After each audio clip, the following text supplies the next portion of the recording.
Hi everyone, this is the video for the drawing portion of the animal combination project. Here's my finished drawing and I'm going to show you a time lapse of my process. A few things that I want you to keep in mind as you start this project.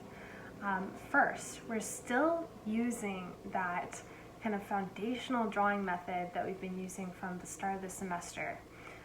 As in, we're working from big general shapes first, staying really aware of your composition, where you're placing things, staying aware of tangents, of your edges, of your third lines as well, seeing where you can line up things with that. And then you're gradually working up into detail. There's a temptation with a project like this, where you're combining these different creatures together, to maybe start by just focusing on the head and doing a bunch of detail on that and then working out gradually from the rest of the body. The problem with that is that you can end up doing a lot of work on one portion of your drawing, and then you can end up jamming another part of the drawing into the edge of the paper, making for a really awkward composition. So you want to start by thinking of whatever simple shapes you can break down those various animals into, and then going for those simple shapes.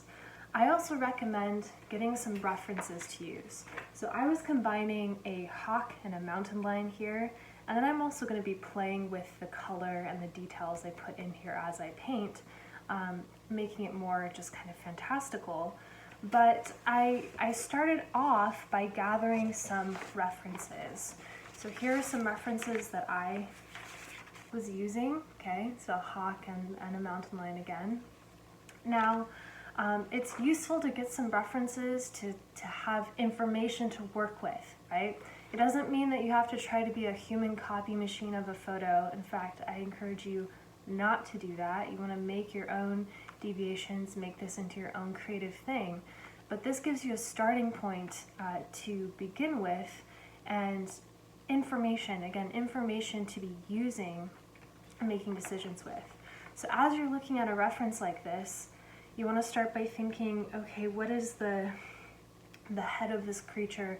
What shape is that acting like? What series of shapes can I be combining here to create this image?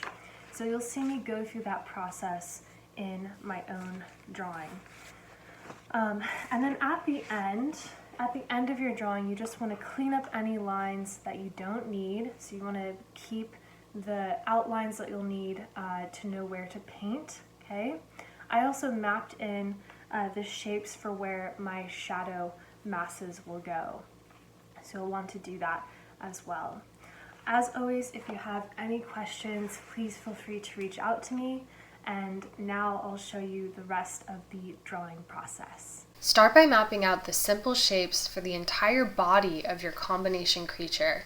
Take into account how its entire body is going to occupy the space of your page. Avoid tangents, such as having one of the limbs hitting the side of the page. Think of how the eye can be led throughout your entire composition. I also don't want to see tiny little creatures with a bunch of space around them, so make it large enough too.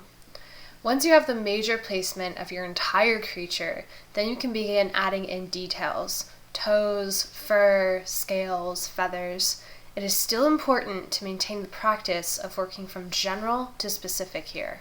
Once you like the overall outline of your animal, go back through and erase out any unnecessary lines, those third lines or just sketchy lines. Keep only the essential outlines and the shapes of your shadow masses. Now you'll be ready for your color layers.